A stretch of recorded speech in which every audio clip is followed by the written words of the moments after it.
Hi ಎಲ್ರಿಗೂ ನಮಸ್ಕಾರ. ಹೇಗಿದ್ದೀರಾ ಎಲ್ರೂನು? ನಾನು ತುಂಬಾ ಚೆನ್ನಾಗಿದ್ದೀನಿ. ಹಾಗೆ ನೀವು ಚೆನ್ನಾಗಿದ್ದೀರಾ ಅಂತ ಅನ್ಕೊಂತಾ ಇದ್ದೀನಿ.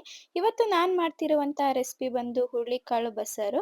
ತುಂಬಾನೇ ಚೆನ್ನಾಗಿರುತ್ತೆ ಈ ಸಾಂಬಾರು. ಮೊದಲಿಗೆ ನಾನು ಹುರುಳಿಕಾಳನ್ನ ಚೆನ್ನಾಗಿ ವಾಶ್ ಮಾಡಿಬಿಟ್ಟು, ಅದಕ್ಕೆ ಸ್ವಲ್ಪ ನೀರು ಹಾಗೆ ಉಪ್ಪನ್ನು ಹಾಕ್ಕೊಂಡು ಒಂದು 6ರಿಂದ 7 ವಿಸಿಲ್ ತರಿಸ್ಕೊತಾ ಇದ್ದೀನಿ. ಹುರುಳಿಕಾಳು ಚೆನ್ನಾಗಿ ಬೇಯಬೇಕಾಗುತ್ತೆ. ಈಗ ಒಂದು ಫ್ರೈಯಿಂಗ್ ಪ್ಯಾನ್‌ಗೆ 1 ಟೇಬಲ್ ಸ್ಪೂನ್ ಆಯಿಲ್, ಹಾಗೆ 1 ಈರುಳ್ಳಿ, 1 ಟೊಮೊಟೊ, ಹಾಗೆ ಒಂದು ಸ್ವಲ್ಪ ಬೆಳ್ಳುಳ್ಳಿನ ಹಾಕ್ಕೊಂಡಿದ್ದೀನಿ.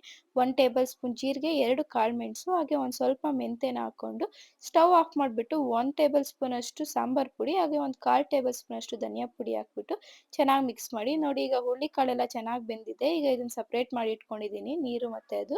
ಈಗ ಒಂದು ಮಿಕ್ಸಿ ಜಾರ್‌ಗೆ ಸ್ವಲ್ಪ ಕೊಬ್ಬರಿ, ಹಾಗೆ ನೆನೆಸಿಟ್ಟಿರುವಂಥ ಹುಣಸೆಹಣ್ಣು, ಹಾಗೆ ಫ್ರೈ ಮಾಡಿ ಇಟ್ಟಿರುವಂಥ ಮಸಾಲೆ ಸೇರಿಸ್ಕೊಂಡಿದ್ದೀನಿ. ಹಾಗೆ ಸ್ವಲ್ಪ ಕೊತ್ತಂಬರಿ ಸೊಪ್ಪು, ನೀರನ್ನು ಹಾಕ್ಬಿಟ್ಟು ಇದನ್ನು ಚೆನ್ನಾಗಿ ಮಿಕ್ಸಿಗೆ ಹಾಕ್ಕೊತಾ ಇದ್ದೀನಿ. ನೋಡಿ ಈ ರೀತಿ ನುಣ್ಣಗೆ ರುಬ್ಕೋಬೇಕು ಇದನ್ನ. ಈಗ ಒಂದು ಪಾತ್ರೆ ಇಟ್ಬಿಟ್ಟು ಅದಕ್ಕೆ 1 ಟೇಬಲ್ ಸ್ಪೂನ್ ಆಯಿಲ್ ಹಾಕ್ಕೊಂಡಿದ್ದೀನಿ. ಹಾಗೆ ಒಂದು ಸ್ವಲ್ಪ ಸಾಸಿವೆ, ಕರಿಬೇವಿನ ಸೊಪ್ಪು ಇದನ್ನೆಲ್ಲ ಚಿಟಪಟ ಅಂದಮೇಲೆ ಈಗ ಇದಕ್ಕೆ 1 ಈರುಳ್ಳಿನ ಸೇರಿಸ್ಕೊತಾ ಇದ್ದೀನಿ ಸಣ್ಣದಾಗಿ ಕಟ್ ಮಾಡಿಬಿಟ್ಟು. ಈಗ ಇದೆಲ್ಲ ಚೆನ್ನಾಗಿ ಫ್ರೈ ಆಗಿದೆ. ಈಗ ಇದಕ್ಕೆ ನಾವು ರುಬ್ಬಿಟ್ಟಿರುವಂತಹ ಮಸಾಲೆನ ಸೇರಿಸ್ಕೊತಾ ಇದ್ದೀನಿ. ನೋಡಿ ಇದು ಹಾಕ್ಕೊಂಡು ಚೆನ್ನಾಗಿ ಮಿಕ್ಸ್ ಮಾಡಿ. ಹುರುಳಿಕಾಳಲ್ಲಿ ತುಂಬಾನೇ ಹೆಲ್ತ್ ಬೆನಿಫಿಟ್ಸ್ ಇದೆ. ಡಯಾಬಿಟಿಸ್ ಅವ್ರಿಗೆ ಮತ್ತೆ ಕಿಡ್ನಿ ಸ್ಟೋನ್ ಇರೋರ್ಗಂತೂ ತುಂಬಾನೇ ಒಳ್ಳೆಯದು. ವೆಯ್ಟ್ ಲಾಸ್ ಮಾಡೋದಕ್ಕೂ ತುಂಬಾ ಹೆಲ್ಪ್ ಮಾಡುತ್ತೆ ಹುರುಳಿಕಾಳು ಅನ್ನೋದು. ನೋಡಿ ನಾನು ಹುರುಳಿಕಾಳು ಬೇಯಿಸಿಟ್ಟಿರುವಂತಹ ನೀರನ್ನೇ ಸಾಂಬಾರಿಗೆ ಸೇರಿಸ್ಕೊತಾ ಇದ್ದೀನಿ.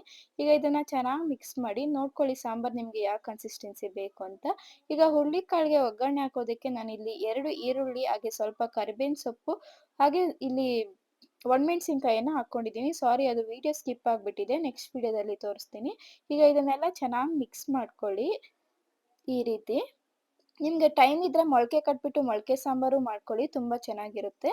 ಈಗ ಇದಕ್ಕೆ ಸ್ವಲ್ಪ ಕೊಬ್ಬರಿ ಹಾಗೆ ಕೊತ್ತಂಬರಿ ಸೊಪ್ಪನ್ನ ಸೇರಿಸ್ಕೊತಾ ಇದ್ದೀನಿ. ನೋಡಿ ಈ ವಿಡಿಯೋ ನಿಮ್ಗೆ ಇಷ್ಟ ಆಗಿದೆ ಲೈಕ್ ಮಾಡಿ, ಶೇರ್ ಮಾಡಿ, ಕಮೆಂಟ್ ಮಾಡಿ, ಹಾಗೆ ಸಬ್ಸ್ಕ್ರೈಬ್ ಮಾಡೋದು ಮರಿಬೇಡಿ.